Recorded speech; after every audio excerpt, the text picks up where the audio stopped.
3 years after the Taliban's takeover, Afghanistan remains a country in distress, with women bearing the brunt of the regime's harsh rule.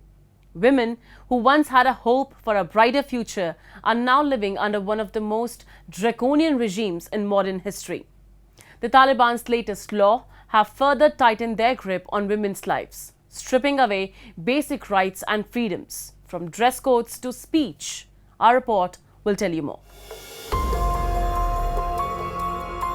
It's been 3 years since the Taliban took control of Kabul, marking a dramatic shift in Afghanistan's socio-political landscape. Despite promises of economic recovery, the nation remains in turmoil, with Afghan women bearing the brunt of Taliban's oppressive regime. From the outset, the Taliban enforced a series of harsh restrictions on women, imposing strict dress codes, denying them access to education, and silencing their voices in public life. Recently, the Taliban solidified their control by ratifying a new morality law in Afghanistan that introduces strict regulations on behavior and lifestyle. This law, which codifies many existing restrictions, has sparked significant concern due to its impact on daily life, particularly for women. Afghan women are now required to cover their entire bodies, including their faces, rendering the previously common hijab inadequate. Additionally, women are now prohibited from singing, reciting, or reading aloud in public, as their voices are deemed intimate and should not be heard. Ravina Shamdasani, the chief spokesperson for the United Nations Human Rights Office, has condemned the law, calling for its immediate repeal. The newly adopted law on the promotion of virtue and the prevention of vice by the de facto authorities in Afghanistan cements policies that completely erase women's presence in public, silencing their voices and depriving them of their individual autonomy, effectively attempting to render them into faceless, voiceless shadows. This is utterly intolerable.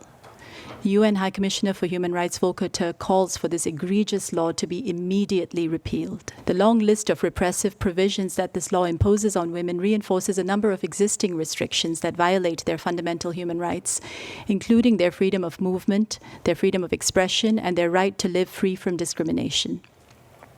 The law includes a requirement to wear clothes that completely cover their bodies from head to toe, including their faces, a ban for transport providers on transporting women unless they're accompanied by a male relative, and a prohibition on women's voices being heard in public. Disempowering and rendering invisible and voiceless half the population of Afghanistan will only worsen the human rights and humanitarian crisis in the country. The situation for Afghan women continues to worsen. They are now prohibited from making eye contact with men who are not their relatives by blood or marriage. Violations of these laws carry severe penalties, including warnings, property confiscation, or detention for up to 3 days. The Taliban's crackdown extends beyond its borders. The regime recently barred Richard Bennett, the United Nations appointed special rapporteur, from entering Afghanistan. The Taliban administration accuses him of spreading propaganda about their human rights violations. Bennett, who has previously suggested that the Taliban's treatment of women and girls could amount to a crime against humanity, has been monitoring the situation from outside the country since 2022. Rights groups and international observers have condemned these laws as a further erosion of women's rights in Afghanistan. Heather Barr of Human Rights Watch has voiced deep concern over the formalization of these rules, noting the continued crackdown on personal freedoms since the Taliban returned to power. It doesn't seem like a coincidence that this announcement by the Taliban has come so soon after the Doha 3 meeting, What the Taliban saw at the Doha 3 meeting is that the UN is going in several different directions at once. And while there's parts of the UN that are trying to uphold human rights and document Taliban abuses, there are other parts, as they saw at Doha 3, which are ready to make any compromise and to embolden and empower the Taliban, as the UN did by agreeing at Doha 3 in response to Taliban demands to exclude Afghan women from the meeting and exclude from the agenda any formal discussion of the human rights crisis.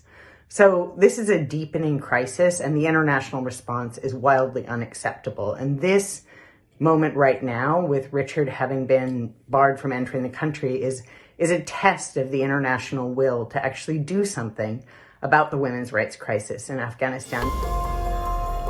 Since taking power, the Taliban have systematically dismantled the progress made over the past 2 decades in advancing women's rights.